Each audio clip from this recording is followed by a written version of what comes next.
Herkese selam. Kanalıma hoş geldiniz. Bugün sizlerle bu görmüş olduğunuz tığ işi patiği çalışacağız. Ben çok severek ördüm. Çok güzel duruyor. Şiş örgüsü gibi, haroşa örgü gibi duruyor aynı. Tamamen sık iğne ile yapıyoruz. Bu şekilde bir ölçüsü var. 37 ayağı ve 38'i oluyor. Biraz büyükçe oldu. Siz şu sıra sayılarından küçültüp 36'ya göre ya da daha da büyük yapıp 39-40 ayağa göre değiştirebilirsiniz. Sıra sayılarından alt kısmı bu şekilde oluşuyor. Başta ve sonunda dikişimizde ufak ayrıntılarımız var. Bu şekilde tığ ile patiğimizi öreceğiz inşallah. Patiklik ip kullandım. Tığ numarası da şöyle 4 numara 2,5 milim kullandım arkadaşlar. Şimdi hazırsak başlayalım isterseniz. Şimdi koyu renk mor ipimi alıyorum. Bir tane sıkılama zinciri yaptıktan sonra 32 tane zincir çekeceğiz.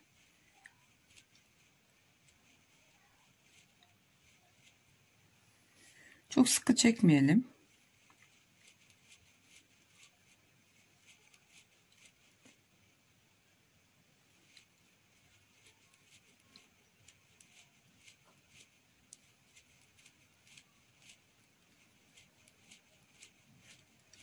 ...31 ve 32 tane zincirimizi çektik. Bu patiğimizin şu yan yükseklik kısmını belirliyor.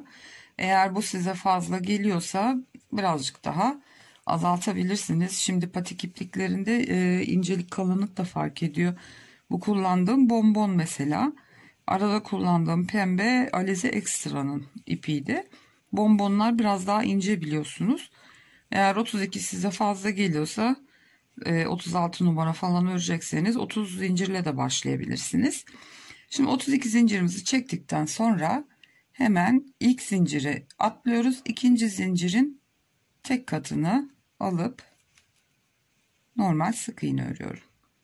Bir yanındakinden devam ediyorum.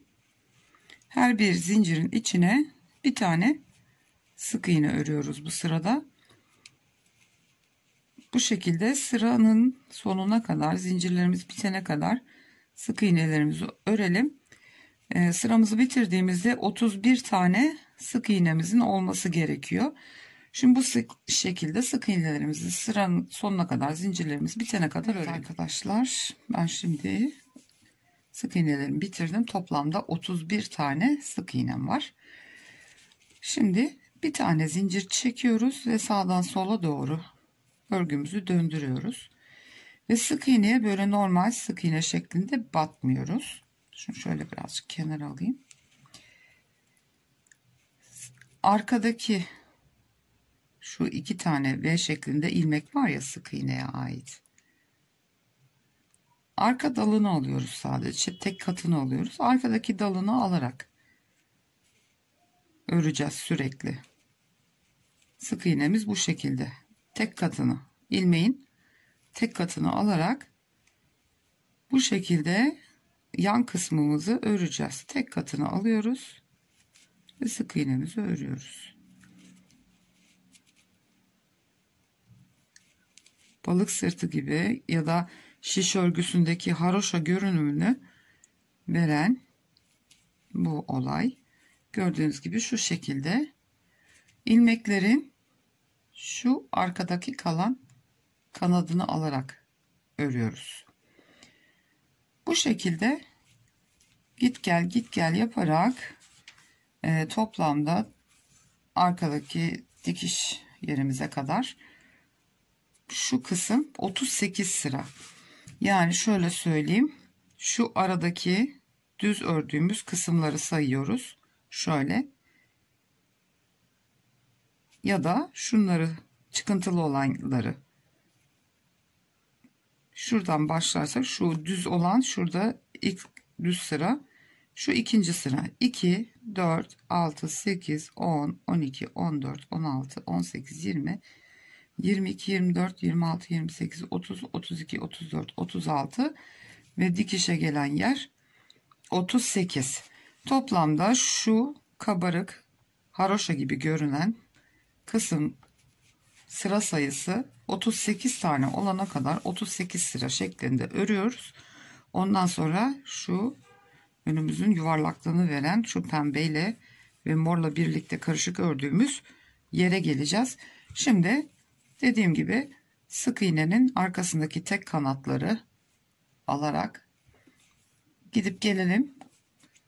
Şu birinci, şu kabarık olan ikinci sıramız. Pardon, tersinden tutmuşum. Şimdi şu düz olan ilk sıramız. Şurası şimdi şu kabarık pirinç tanesi gibi görünen ikinci sıramız. 38 sıra olana kadar bu şekilde örelim. Ondan sonra modelimizin, burun kısmımızın yapılışına geçeceğiz. Evet arkadaşlar, 38 sıramı ben ördüm. Şu kabarık ters örgü gibi görünen kısımlardan sayarak çıkarttım o sonucu. Yani şu 2 4 6 8 10 12 14 16 18 20 22 24 26 28 30 32 34 36 ve 38 sıra. Şimdi tersinde burada kaldık. Şimdi şu son sık iğnemi geri söküyorum ve ipimi buraya bağlayacağım. Renk geçişi yapacağımız için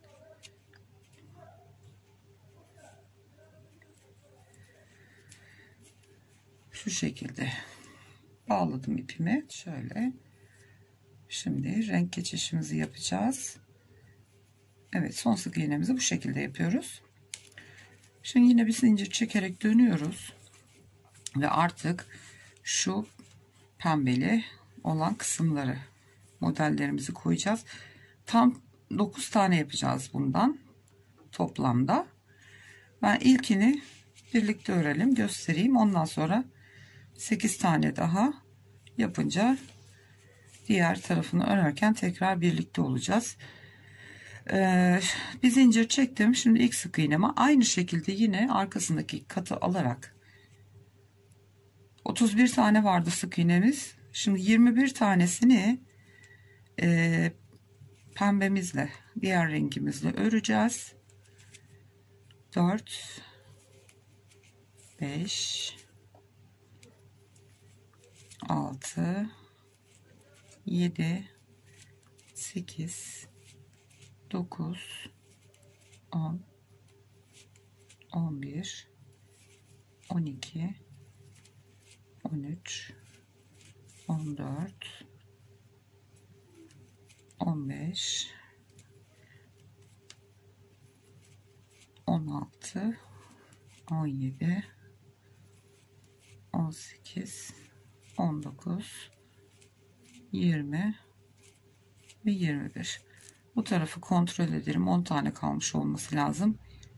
3 4 5 6 7 8 9 ve 10. Tamamdır. Bir zincir çekip dönüyoruz. Bu sırayı diğer başa kadar tekrar 21 sık iğnemizi geri örüyoruz. Sıranın başına kadar çıkmadık. 21 taneyi ördük, geri dönüyoruz.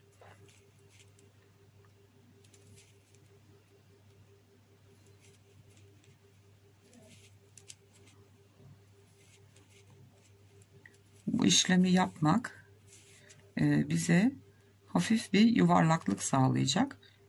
Bu da patiğimizin uç kısmının yuvarlanarak dönmesine yardımcı olacak. Şimdi 21 tane sık iğnemizi sıra başına kadar örüyoruz.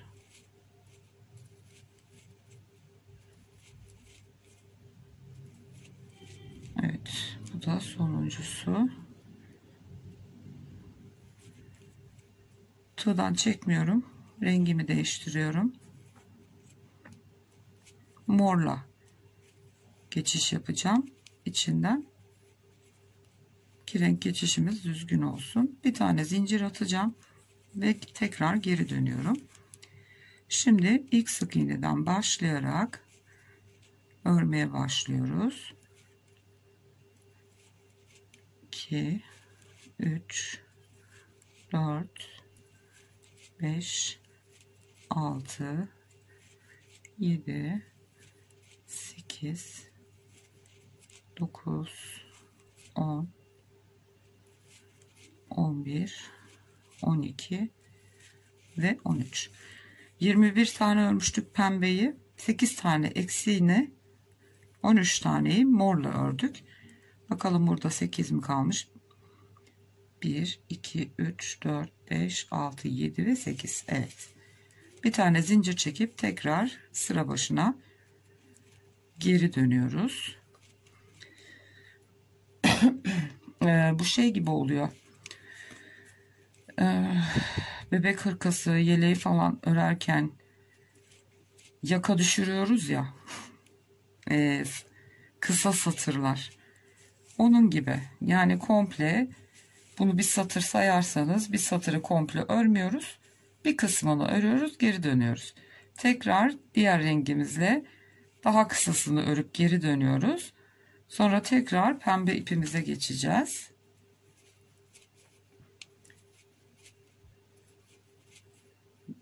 Yani şu ayak bileğimizin kısmına gelen kısmı aynı sayıda bırakıyoruz.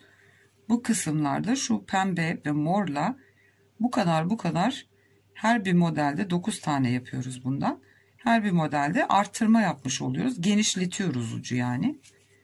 O da işte yuvarlaklığı sağlıyor. Evet, 13 tane sık iğneme geri döndüm. Sonuncusunu yine çekmedim. Diğer rengime geçiyorum. Pembe ile çekiyorum. Bir zincir çekiyorum ve geri dönüyorum.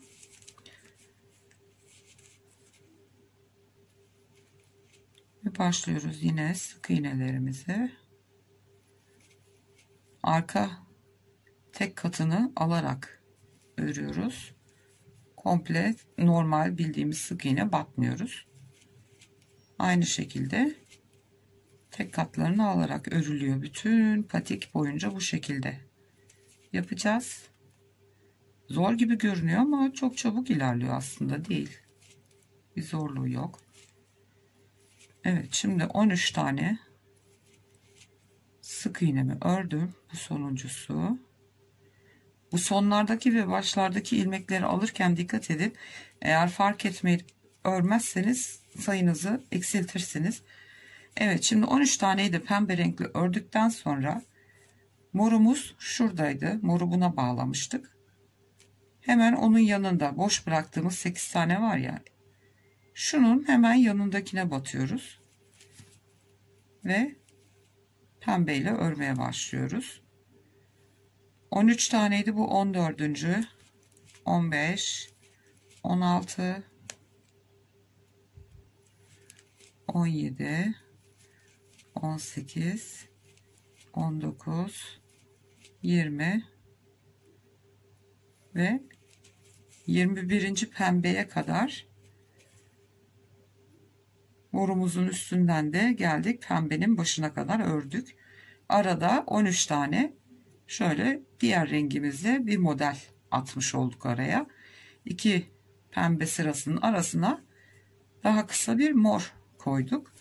Şimdi bunu da tekrar bir zincir çekip geri dönüyoruz. Sıra başına kadar. Burasını örerek gösteriyorum ki anlaşılır olsun diye. Aynı şekilde bu ilki olmuş oldu. Bunun gibi 9 tane daha, pardon 8 tane daha, toplam 9 tane bu şekilde araya model atacağız. Diğer yan tarafımızı düz morla öreceğimiz kısma gelene kadar toplamda 9 modelimiz olmuş olacak. Şu şekilde 21 taneyi başa kadar örüyorum. Eğer siz 32 tane zincirle başlamayıp 30'la başlarsanız şurayı 10 tane değil 9 bırakabilirsiniz ve bunları da 20'şer tane yapabilirsiniz. Ayarlamasını siz kendinize göre, sayınıza göre ayarlayabilirsiniz. Evet, şimdi tekrar mor rengimi alıyorum. Morla geçiş yapıyorum ve bir zincir çekiyorum. Geri dönüyoruz. İlk sık iğneden itibaren devam ediyoruz tekrar.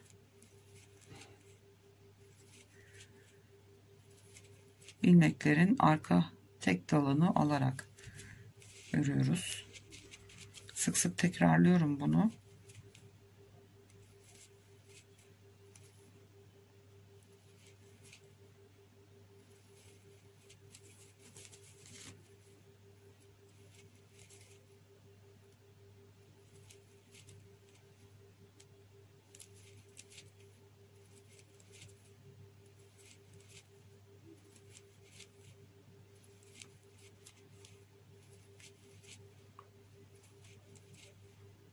Evet, 21. sık iğneye kadar ana rengimle morumla geldim.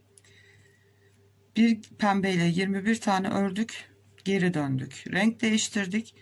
Morla 13 tane ördük, bir sıra geri döndük. Tekrar pembeye geçtik. Mora atladık. Alttaki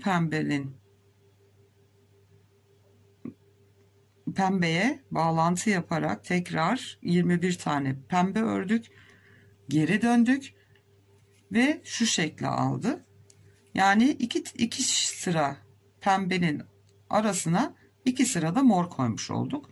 Bu işlemi tekrar 8 kere daha tekrarlayacağız. Şimdi ana rengimizde geldik buraya kadar. Ne yapacağız? 21 tane sık iğneyi ördük. Pembeyi bağladığımız sık iğneden değil, onun hemen yanındakinden batarak şu şekilde yine sık iğne örüyoruz ve bunu buraya asıl ana mor rengin arasına bu deseni sıkıştırmış olduk şu şekilde. Şimdi bu sırayı bitirip tekrar başa kadar, buraya kadar gelelim. Şu sonuna kadar örüp bir zincir çekip dönelim. Başa kadar gelelim. İkinci kez modeli kuralım. Ondan sonra modelimizi bitirdikten sonraki kısmında tekrar birlikte olacağız sonra. Evet, morla sıranın başına geldim. Gördüğünüz gibi biz bir kere gittim ve geldim. Şimdi tekrar renk değiştireceğiz. Son 2 ilmeğim şişimde ve rengimi değiştiriyorum. Pembeyle çekiyorum. Bir zincir çekip geri dönüyorum. Şimdi ne yapacağım? Tekrar buradaki yaptığımız işlemin aynısını yapacağım. 21 tane pembeyle sık iğnemi öreceğim. İkinci modelimizi kuruyoruz şu anda. Birini ördük. 2 3 4 5 6 7 8 9 10 11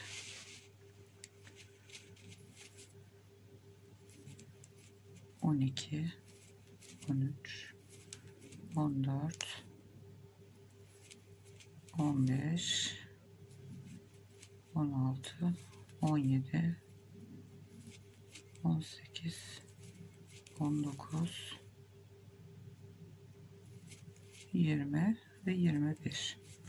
Gördüğünüz gibi aynı hizaya geldi. Gene de emin olmak istiyorsanız şu ilk baştaki ilk sık iğnemiz şu 1 2 3 4 5 6 7 8 9 10 tane morla sık iğnem kaldı. Zincirimi çekip geri dönüyorum ve bu sıra ikinci pembeli olan sırayı geri dönüyorum. Burada renk değiştireceğim. 13 tane morla 13 sık iğne öreceğim. Geri döneceğim. Tekrar pembemi bağlayacağım. Geleceğim. Alt kısımdaki noktaya bağlayacağım ve 21 sık iğneyi tamamlayacağım pembeyle. Geri döneceğim. Rengimi değiştirip morla komple 31 sık iğne örüp bir sıra geri gideceğim. Tekrar aynı işlemleri pembeyle renk değiştire değiştire bu şekilde gideceğiz, geleceğiz. İlk modelimizdi bu. İkincisine başladık. Toplamda 9 tane olana kadar bu şekilde modelimizi uygulayalım. 9 model bitiminde tekrar birlikte olacağız. Evet arkadaşlar, ben şimdi bu ön kısmındaki modelli yeri ördüm. 1, 2, 3, 4, 5, 6, 7, 8 ve 9. 9'uncuyu da bitirdim. Şimdi pembe renkle işimiz bitti. Bu ipimizi kesebiliriz. Sadece mor, koyu mor rengimle devam edeceğim. Şimdi burası ayağımızın bir tarafına gelen kısım. Burun kısmımız.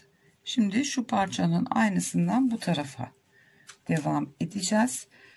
Bu arada ben size santimle ölçü de vereyim. Çünkü ip ve tığ, el örgüsü, bunlar hep fark eden şeyler. O yüzden ben santim olarak ölçü vereyim. Hani siz zincirlerinizi çekip o şekilde başlayabilirsiniz. Mesela bu 38 sıra ördüm ben ama 12,5 santim geliyor tam. Şöyle göstereyim. Yani modele başlamadan evvelki parçamız 12,5 santim. Eni de 10,5 santim. Eğer bu size geniş gelirse, şu yan kısmınıza çok yüksek gelir diye düşünüyorsanız, dediğim gibi 32 ilmekle değil 30 ilmekle, 30 zincirle başlayabilirsiniz. Buradaki model kısmında şurada 10 tane değil 9 bırakabilirsiniz. Bunu 21 değil 20 yapabilirsiniz. 8 eksiği 12 tane örebilirsiniz. Yani onu siz kendinize göre ayarlayabilirsiniz. Şimdi son pembe kısmını da bitirdim. Şimdi artık sadece morla şu kısmı bağlayıp artık mor iplikle tekrar 38 şu ters örgü gibi görünen sık iğnemizden 38 tane sayacağız. 38 sıra öreceğiz. Şimdi zincirimi çektim, döndüm ve şu şekilde sık iğnelerin arka kısmından alarak şimdi başa kadar, pembenin tepesine kadar öreceğiz.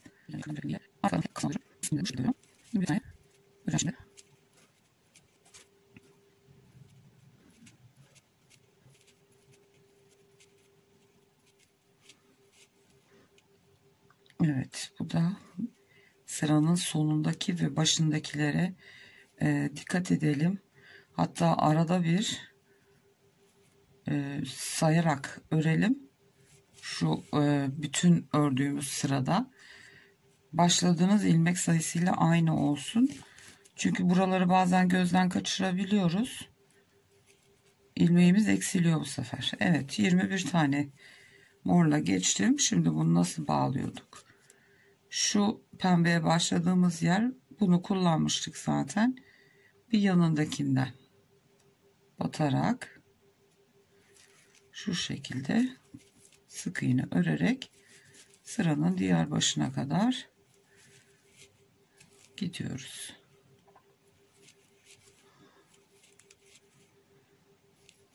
Bundan sonra artık sadece morla 38 sıra öreceğiz ve patiğimiz dikmeye hazır hale gelecek.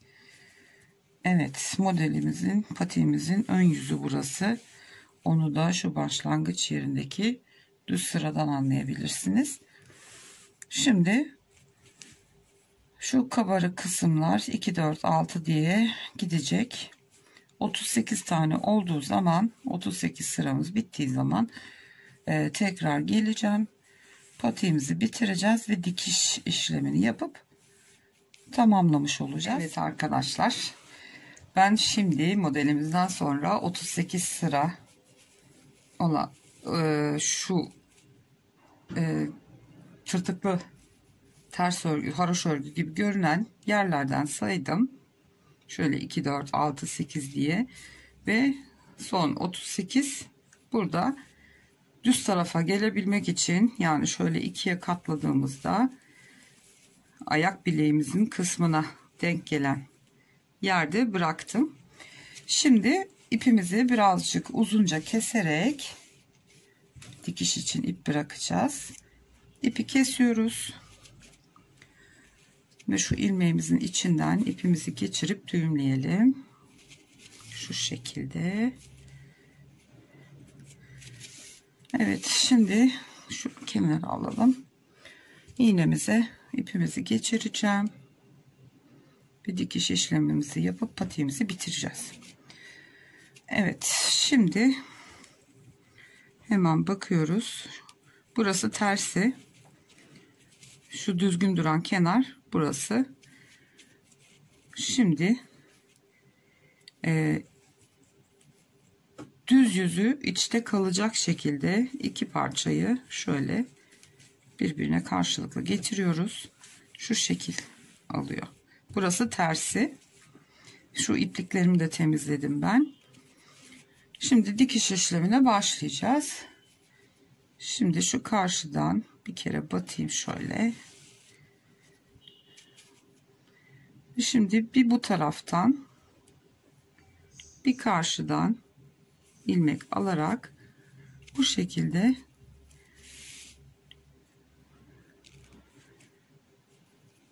dikişimize başlıyoruz. Buradan alıyorum. Bir tane de karşıdan alıyorum. Ve bu şekilde komple topuk kısmına kadar ilerleyeceğiz. Topukta ve burun kısmında ufak bir işlemimiz var. Şimdi bu şekilde karşılıklı ala ala şu topuk kısmına kadar gelelim, köşeye kadar, şu kısmımıza kadar buradaki işlemimizi yapacağız. Ondan sonra burun kısmına devam edeceğiz. Evet, köşe kısmına kadar geldim. Burası topuk kısmımız şimdi. Şimdi burada şöyle bir şey yapacağız. Bunu böyle açalım elimizle ve şu ilmeği önce bir bu tarafa alalım ve şöyle minik minik teyel yapar gibi boşluklardan batıp döneceğiz. Burada bir yuvarlaklık elde etmemiz gerekiyor. Şöyle bu kadar yeterli. Aynı şekilde karşı tarafa da yapacağız. Tam karşılıklı tutalım. İğne ile şimdi tam karşıya batıyoruz. Ve bu taraftan da aynı işlemleri şöyle teyel atar gibi minik minik birkaç sefer çıkalım.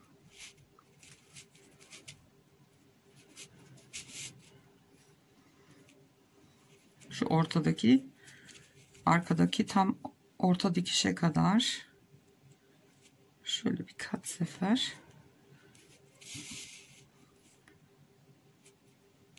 Evet, burası tam arka orta dikişimiz. Buradan çıkıyoruz şimdi. Bu tarafı şöyle elimizle bir büzelim. Ondan sonra da bu tarafı çektirelim güzelce ne. Buraya hafif bir büzme işlemi yaptık. Şu topuk kısmı yuvarlansın diye. Evet, çekebildiğimiz kadar çekelim. Bu şekilde büzdük burayı. Şimdi buradan tekrar üstünden bir dikiş atacağız. Arası ayrılmasın diye. Tabi ilmekler büzüldüğü için biraz zor oluyor ama şu şekilde karşılıklı batarak bu büzdüğümüz yerdeki bu boşluğu kapatacağız.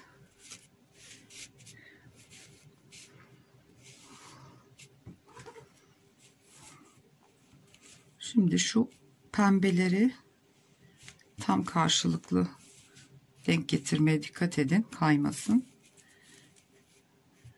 Ve şimdi burayı komple demin yaptığımız gibi bir benden tarafa bir karşıdan ilmek alarak dikmeye devam edeceğiz. Topuk kısmının üstünden geçtik. Orası dikildi. Şimdi bu taraftan bir karşıdan batarak arka ortasını diktiğimiz gibi burayı da aynı şekilde kapatacağız. Bu şekilde dikerek şu burun kısmında şu kadar bir boşluk kalacak kadar mesafe kalana kadar bu şekilde dikelim. Burada yine ufak bir işlem yapacağız. Ondan sonra şu ayağın üstüne gelen kısımda da bir yapacağımız işlem var. Şimdi bu kısma kadar dikelim gelelim. Bunda şu kadar bir boşluğum kaldı. Şimdi onu da yine aynı şekilde şöyle tam uç kısmından ufak ufak tel yapar gibi şöyle minik minik alacağız. Burada da bir büzme işlemi yapacağız.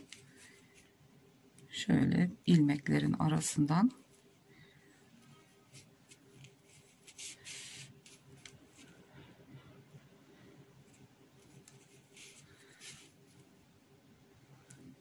tam kenardan çok fazla içeri girmeden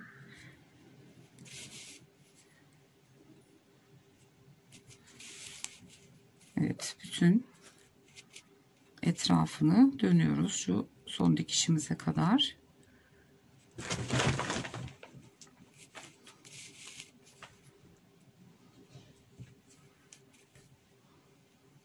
Evet, en köşeye kadar geldim. Şimdi burayı bu şekilde güzelce mümkün olduğu kadar çekip kapatmaya çalışıyoruz. Bu şekilde büzdük bunu. Ve şimdi şurada bir iki kere sıkılayalım.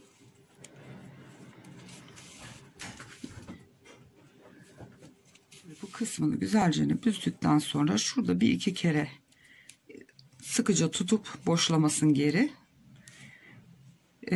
düğümleyin. Ondan sonra şöyle birkaç kere yandan ipi yukarı doğru yürütüp ipimizi kesiyoruz. Şimdi tersini çevirelim. Düzü bize baksın. Evet. Gördüğünüz gibi ön kısmı, burnu gayet güzel yuvarlandı. Burası da topuk kısmımız. Şimdi ön kısma şu kısım biraz yaylak duruyor. Onu toparlamak gerekiyor. O yüzden de şimdi ipimizi düğümleyelim. Bir, iki, üç, dördüncü çıkıntının olduğu yerden, şu kabarık örgümüzün olduğu yerden şöyle arkadan şu kısımdan şöyle aradan çıkıyoruz. Şöyle dikişlerin arasından minik minik birer ilmek birer ilmek iğneyle yürütüyoruz belli olmasın diye. En son battık bu şekilde ve şimdi diğer şu 1 2 3 dördüncü kabarık örgümüzün olduğu yere kadar böyle şu aralardan şöyle minik minik iğnemizle geçeceğiz. Şu şekilde.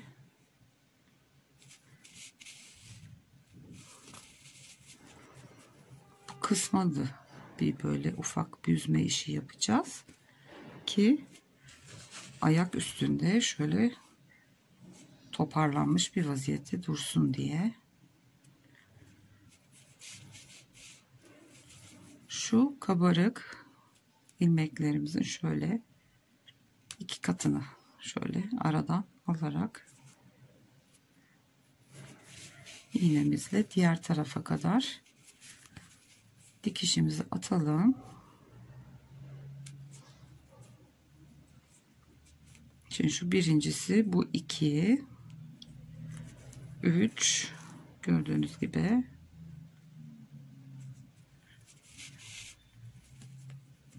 1, 2, 3 ve 4. Bundan da alıyoruz.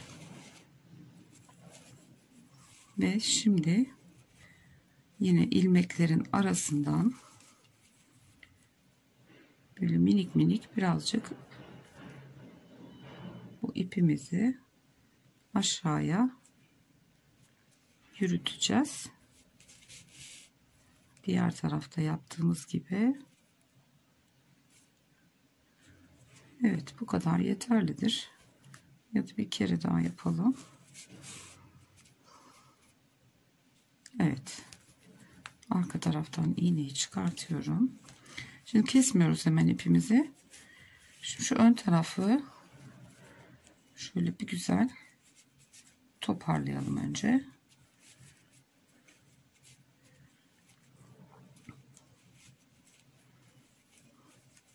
Düzgün bir şekil verelim. Hatta şunu mankenimize giydirelim. Ayakta nasıl göründüğünü görelim bir.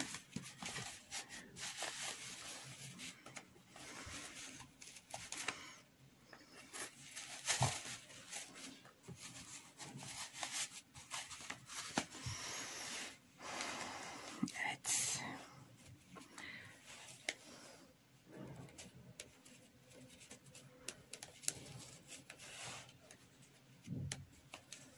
Şu kısmı tamamen toparlamamız gerekiyor. Evet. Bu kadar yeterlidir. Kapandı. Bunun gibi oldu aynı. İğnem çıkmış bu arada.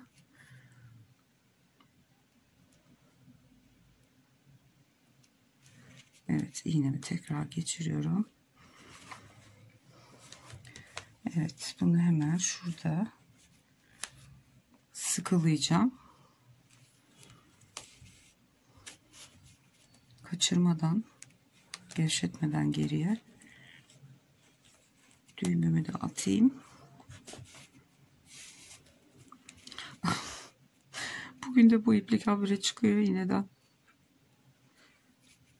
Evet, bunu da birazcık içeride yürütüp öyle keseyim.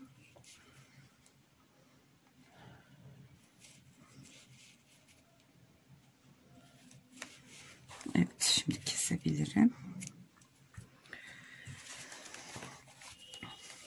Son düzeltmeleri de yapayım elimle. Evet.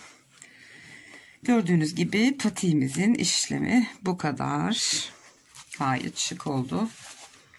Dediğim gibi manken ayağıma biraz büyük geliyor. Çünkü bu daha çok 38, 37'ye de olur ama biraz bol gelebilir belki. Ördüğüm kişinin ayak numarası çünkü 38-39. O yüzden siz dediğim gibi eğer 37 ve daha küçüğünü örecekseniz buraya 38 sıra değil de 36 sıra yapabilirsiniz. Hani 2, 4, 6, 8 diye sayıyorduk ya, 36'ya tamamlayabilirsiniz. Bu yan kısımlardaki sıra sayılarından büyütüp küçültebilirsiniz. Umarım hoşunuza gitmiştir. Dilerseniz bu kenarlarına içine kullandığınız renkten oya da geçebilirsiniz. Önüne herhangi bir süsleme de yapabilirsiniz. Tercih size kalmış. Beğendiyseniz videomu bir beğeni ve yorum bırakmayı lütfen unutmayın. Kanalıma da abone değilseniz ücretsiz olarak abone olabilirsiniz. Bir sonraki videoda görüşünceye kadar kendinize çok iyi bakın. Hoşçakalın.